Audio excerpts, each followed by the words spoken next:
Hi hello नमस्कार सर्वांना. तर आज आम्ही गेलो होतो आमच्या शेतामध्ये.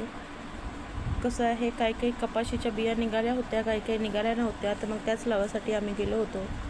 आज खूप थकल्यासारखं झालं.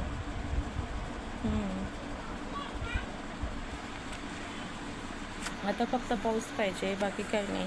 पाऊस आला तर पीक वगैरे चांगलं निघून. आता उद्या घरात ते आम्हाला फवारणी मारायला तण खूप निघून राहिला आहे, डवरा करायला लागते शेतामध्ये.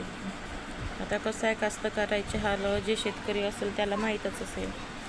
बाकीच्यांना असं वाटते की शेतकरी काय काम म्हणजे कष्टच करत नाही, असं सोपं वाटते त्यांना.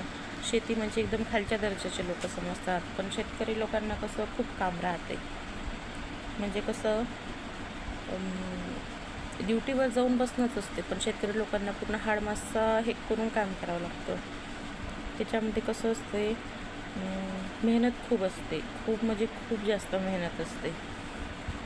मेहनत केली ना तेव्हाच आपल्याला पीक दिसते, पैसा येतो आणि शेतमालाला भाव पण बरोबर मिळाला पाहिजे, असं असते ना. म्हणून मग शेतकऱ्याचे कसे सगळीकडून असं एक हेच राहतं.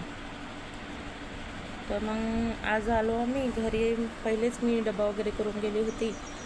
मुलीला शाळेत पाठवलं, मुलीला शाळेत सोडलं आणि आम्ही दोघंजणं मग शेतामध्ये गेलो. शेतामध्ये तर मग गेलो आम्ही शेतामध्ये मुलीला सोडून. मग मुलीची शाळा होती 7:30 ते 11:30.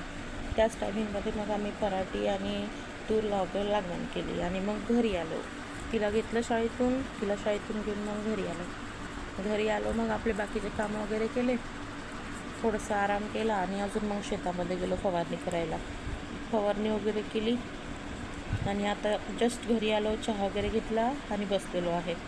कसं असताना खूप थकल्यासारखं लागतं, खूप म्हणजे खूप जास्त थकल्यासारखं लागतं शेतीतले कामं करून. काय करावं काही समजत नाही. पण कसं असते, मुलगी छोटी आहे, तिच्यासोबत मस्ती मजाक करत मग आपला टाईम काढून घ्यावा लागते. मग टाईम कसा जातो ना काही माहिती नाही पडत. असं आहे मग आमची शेतकरी लोकांची लाईफ. कामाकामात कसा वेळ जाते काही माहीत नाही पडत. आता अजून उद्या शेतामध्ये काम आहे, निंदण करायचं आहे, खाद द्यायचं आहे.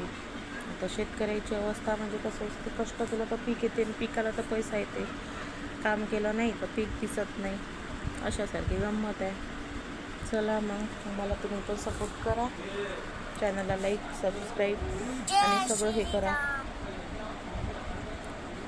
सपोर्ट करा, चॅनलला लाईक करा, शेअर करा, सबस्क्राईब करा आणि मराठा ताईला समोर न्या.